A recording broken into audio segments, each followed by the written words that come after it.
بسم اللہ الرحمن الرحیم۔ اسلامی عقائد کا چوتھا پارٹ رسول سے متعلق ہے۔ رسول سے متعلق ہمارے کیا عقیدے ہونے چاہیے، اس کو سوال و جواب کے انداز میں پیش کیا گیا ہے۔ سوال نمبر 1، رسول کسے کہتے ہیں؟ جواب، اللہ تعالیٰ کے بھیجے ہوئے پیغمبر کو رسول کہتے ہیں۔ سوال نمبر 2، اللہ تعالیٰ نے رسول کیوں بھیجے؟ جواب، اللہ تعالیٰ نے انسانوں کو سیدھا راستہ دکھانے کے لیے رسول بھیجے۔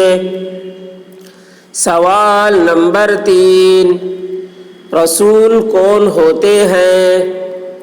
جواب، رسول اللہ کے بندے۔ رسول اللہ کے بندے اور سب سے اچھے انسان ہوتے ہیں۔ سوال نمبر 4، رسول ہمیں کن باتوں کی تعلیم دیتے ہیں؟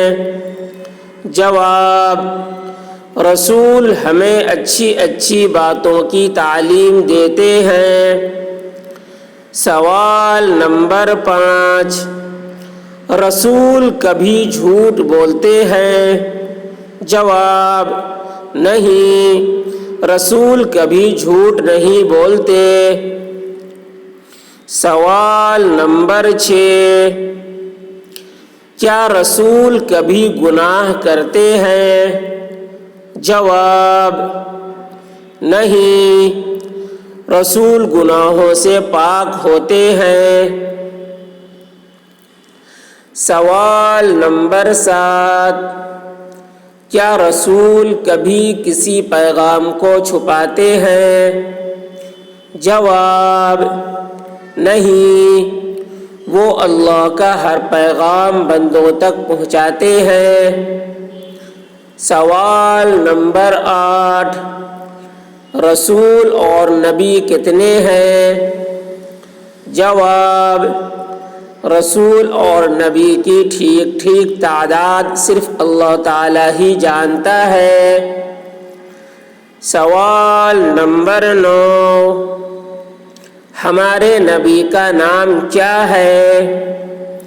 جواب، ہمارے نبی کا نام محمد صلی اللہ علیہ وسلم ہے۔ سوال نمبر 10، سب سے پہلے نبی کون ہے؟ جواب، سب سے پہلے نبی حضرت آدم علیہ السلام ہے۔ سوال نمبر 11، سب سے آخری نبی کون ہے؟ جواب، سب سے آخری نبی حضرت محمد صلی اللہ علیہ وسلم ہے۔ سوال نمبر 12، کیا ہمارے نبی حضرت محمد صلی اللہ علیہ وسلم کے بعد قیامت تک کوئی نیا نبی آئے گا؟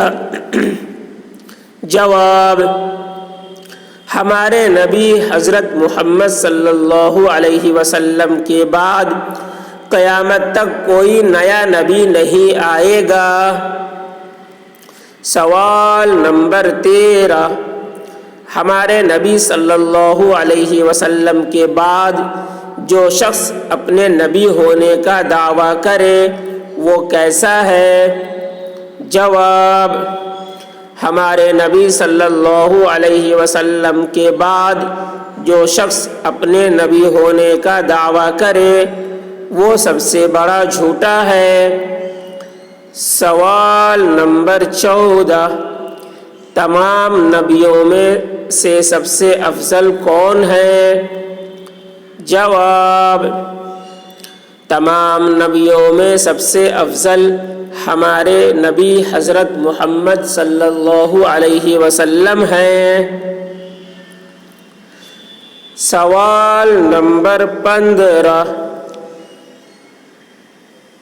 رسولوں پر ایمان لانے کا کیا مطلب ہے؟ جواب: رسولوں پر ایمان لانے کا مطلب یہ ہے کہ ہم ان سب کو اللہ کا سچا رسول سمجھیں۔ تو رسول سے متعلق یہ عقیدے ہماری ہونی چاہیے۔